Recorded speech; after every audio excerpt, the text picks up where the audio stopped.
Coming up on this week's Collegian Report, a new center at South Dakota State University hopes to put students at the forefront of AI while asking how to use it responsibly. Plus, a young journalist is shining a light on the hidden challenges Black teachers face. Hear how these stories connect to her life coming up. And if you're looking for a bite to eat with a side of Jackrabbit history, we'll show you where you can get both. The Collegian Report starts now.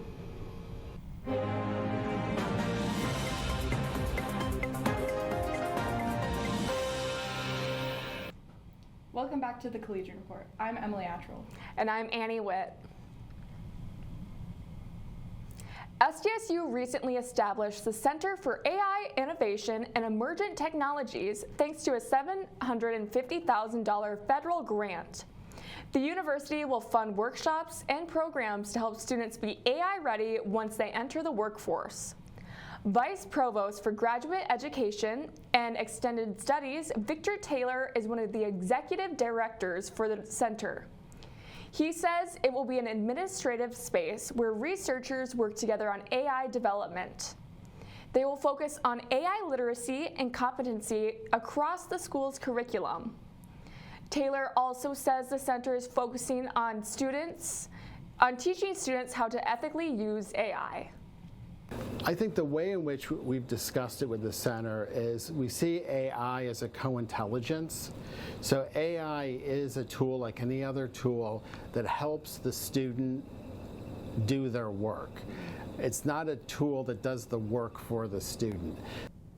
For more information, visit the Center for AI Innovation and Emergent Technologies webpage on sdstate.edu. A Pulitzer Center journalist visit campus this week to talk about mental health toll facing Black teachers in Mississippi. Asia Alexander is a Forbes journalist and a Howard University alum. Her Pulitzer Center lecture on Wednesday focused on her reporting of the mental health of Black teachers in Mississippi. She connected this with her own experience growing up in Tallahassee, Florida. So I just knew for a fact that these teachers were dealing with something so much darker. Because I was in high school when Trump first got elected, and it was a dark day. Alexander visited classes throughout the week to answer questions and connect with students. SDSU is a Pulitzer Center Campus Consortium partner. There's one on-campus dining option that is full of Jackrabbit history and unique menu items. Jack's Junction at Weary Wills is finishing up their first year at SDSU. The tables are decorated with South Dakota State and Hobo Day memorabilia, which are original from when it opened in 2009 as Weary Wills Sports Grill. This area has a sit-down restaurant feel, which is different than other options in the Union. The restaurant tested limited time only menu items and hosted events such as Palentine's Day. Sodexo General Manager Emily O'Connor says they have worked on the menu throughout the year and listened to student feedback.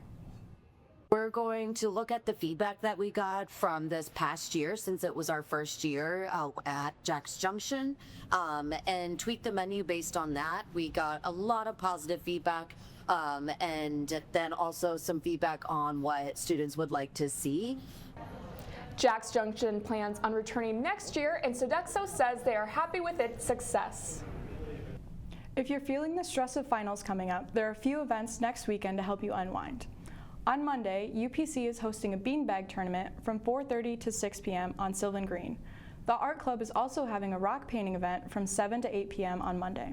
On Tuesday, Hero is having a pickleball night at Hillcrest Park from 7 to 8 p.m. The Graphic Design Club is hosting a board game night on Wednesday from 7:30 to 8:30 p.m. On Friday, the May Day Music Festival returns from 5 to 9 p.m. To close out the week, Alpha Psi Omega is having a student showcase on Sunday from 2 to 4:30 p.m. Coming up, SDSU recognized those making an impact in agriculture at this year's Ag Week banquet. LSD Fodder will tell us who was honored on the Jackrabbit Ag Report. And Jackrabbit fans got their first taste of SDSU football this year. Cordell Vitens will tell you about the Jacks spring game. The Collegian is SDSU's student-run newspaper. For 140 years, the Collegian has provided students, faculty, and staff with everything they need to know. You can pick up an issue on Wednesdays at locations all around Brookings or view it online at sdsucollegian.com.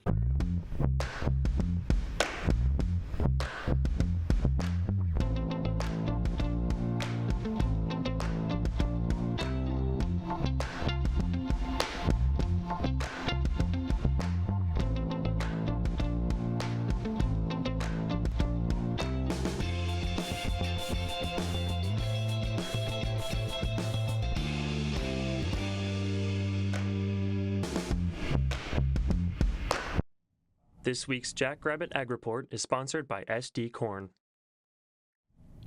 Welcome back to the Jackrabbit Ag Report. I'm Ellis Fodder. Well, top students and faculty took center stage and celebrated their best at this year's Ag Week banquet. Lisa Roker earns the Walt McCarty Advising Award. Joel DeRushi and Lloyd Metzinger received the inaugural Distinguished Alumni Award. Valley Queen Cheese became the first ever Friend of Cafes. On the teaching side, Assistant Professor Phil Urso was named Teacher of the Year.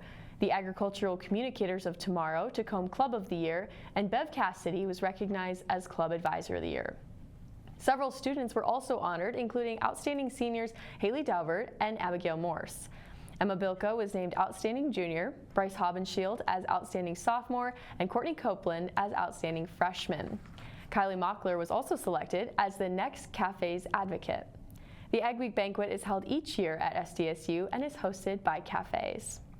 Well, thousands of Blue Jackets filled First Bank & Trust Arena this week as FFA members from across the state stepped up for one of their biggest events of the year. More than 2,000 students from across the state took part in the three-day event, centered around this year's theme, Step Up. Throughout convention, members competed in career development events, took part in leadership workshops, and were recognized for their achievements. Carolyn Hansen, Leadership Program Manager for the South Dakota FFA Association, says getting back into the space helped the week come together. We were back in First Bank & Trust Arena for the first time this year. So there were some hiccups with logistics, but we got it figured out, and it was a really good event. We're really excited to be back on campus this year. The convention also gave students a chance to connect with industry professionals and get a glimpse of opportunities in agriculture. Next year's state convention is scheduled for April 18th through the 20th. And of course, having them on campus, it was so busy last week. Yeah, and it was definitely a nice week weather-wise to have them too. Absolutely. And it sounds like the weather is gonna change a little bit for the weekend. We have Lydia Hill with our weekend forecast. Thanks, Annie. After a nice and warm week, it looks like this weekend is going to cool down. Friday is going to be partly cloudy with a high around 57 and a low around 36, with wind gusts up to 15 miles per hour.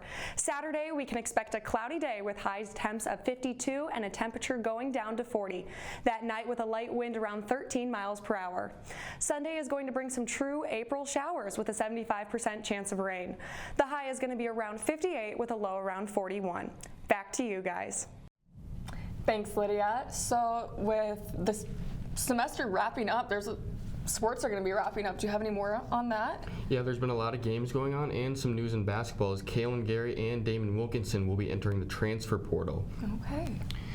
The Jackrabbit football team had their spring game in the S-Jack on Saturday where the offense faced off against the defense.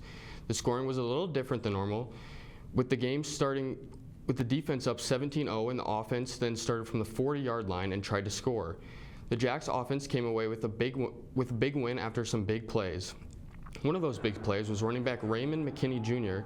punching in a touchdown from a few yards out. One of the more explosive plays of the day for the offense came when sophomore quarterback Anthony Rizak uncorked the ball and connected with Eddie Schultz for a long touchdown. Sophomore James Basinger, who had 5 touchdowns as a freshman, showed some power running through the Jackrabbit defenders and fighting towards the end zone. Even though the offense ended up winning the spring game, the defense also had some nice plays in the run and pass game, bottling up runners on the ground and breaking up passes, one of which came from senior defensive back Henry Pickens on Graham Goring. The Jackrabbit baseball team had a rough weekend as they hosted Oral Roberts in a 3-game series from Friday, April 17th till Sunday, April 19th. The Jacks got swept and were outscored 36-8 in the 3 games combined. In Game 1, the Jacks kept it pretty close, losing 8-4. The following two games weren't nearly as close, as the Jacks lost 18-2 on Saturday and 10-2 on Sunday, falling to 6-9 in conference play. On Wednesday, SDSU bounced back with a big 15-6 win over Briarcliff and Brookings. The Jacks jumped out to an early 4-0 lead through the first 3 innings. Then after 5 innings, SDSU grew their advantage, leading 10-3. The Jacks maintained the gap and went on to win 15-6.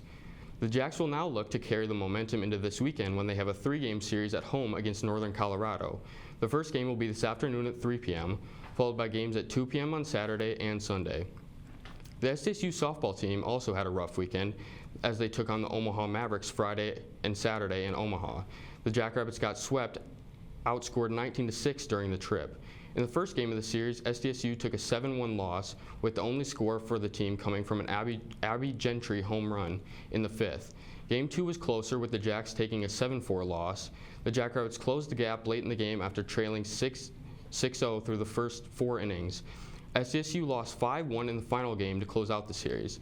The Jacks now sit with a 5-7 conference record as they prepare to host St. Thomas in a 3-game series this weekend. The first game of the series will be Friday at 4 p.m., followed by games at 1 p.m. on Saturday and Sunday. The Jackrabbit track and field program competed in the Gary Wilson Invitational that was put on by the University of Minnesota on Wednesday. The biggest standout from the meet was Ellie Harris, who broke her own program record in the 200-meter.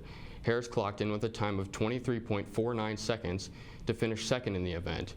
Another runner-up finish came from Chloe Raw in the 100-meter with a time of 11.21 seconds. Kincaid Lehman claimed gold in the triple jump with a distance of 14.75 meters. Other podiums included Taylor Yoakum in the high jump and Jaden Peters in the pole vault, with both finishing third. The next competition is the Drake Relays in Iowa, which started Thursday and will finish up on Saturday. Another meet in Iowa is the Kip Javerin Open, which starts today and also finishes Saturday. So lots of great things coming from the Jacks and some news too, so that's exciting. Awesome. Thanks, Cordell. Coming up, Willem Lim will join us to showcase how one club casts spells in this week's Club Relay. Collegian Radio on KSDJ is SDSU's student-run radio station. For over 30 years, the radio has been on air to broadcast music and news for students, faculty, and staff. You can listen to Collegian Radio on KSDJ by tuning into 90.7 in your car or listening online at sdsucollegian.com. Looking to stay up to date on news around campus? Collegian Media is SDSU's student-run newspaper, radio station, and newscast. From writing to anchoring, taking photos and videos, or selling advertising, Collegian Media gives students in any major the opportunity to get involved. To learn more or to see what's happening on campus, you can visit sdsucollegian.com. The Collegian Report wardrobe is sponsored by Trends, the sustainable fit. Hello everyone, my name is Willem Lim and welcome back to Club Roulette, which is where I dive into random clubs on campus. This week's roulette wheel landed on SDSU's own tabletop role-playing game club. The Rabbit's Foot TTRPG Club gives any wandering traveler who walks through the doors a space to play different kinds of games. The club has different board games to play and offers sessions of Dungeons & Dragons and Magic the Gathering. When I visited the club, they were in the middle of a Magic the Gathering event known as a draft. Players at this event opened up card packs and tried to build decks based off the cards they keep, discard, and collect from other players. Dylan Becker, who is the Magic the Gathering executive for the club, says his favorite part about Rabbit's Foot is playing with everyone else. Definitely getting to play Magic with different people, my friends, new players. I love having this chance to get to spend some time with the game I love and the people I love. It's an awesome, awesome time. If you want to learn how to play Magic, the club is always willing to teach new players, and they also have new decks for people. Rabbit's Foot RPG Club meets every Monday from 6 to 10 p.m. That's all for the Collegian Report this week. Our last newscast for the academic year will post next Friday. You can stay up to date on the latest news online at sdsucollegian.com or on social media at SDSU Collegian Media. Thanks for watching.